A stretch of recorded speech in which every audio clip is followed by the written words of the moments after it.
Laul 32. Pattude andeks saamise õndsus. Taaveti õpetuslaul. Õnnis on see, kelle üleastumine on andeks antud, kelle patt on kinni kaetud.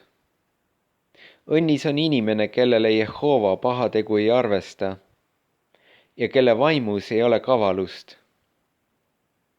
Kui ma vaikisin, nõrkesid mu luudkondid mu päevasest oigamisest, sest päevad ja ööd oli su käsi raskesti mu peal. Mu õdi on ära kuivanud nagu suve kuumuses. Seela.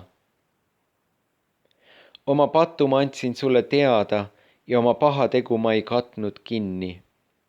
Ma ütlesin, ma tunnistan Jehovale oma üleastumised.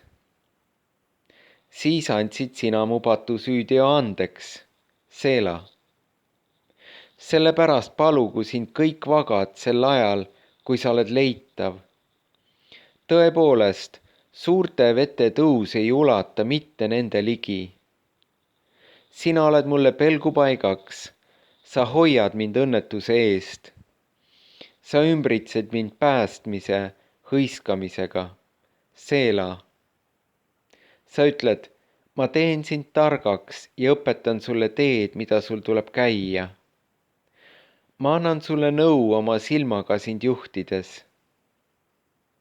Ärge olge nagu hobused, nagu hobueeslid ilma aruta.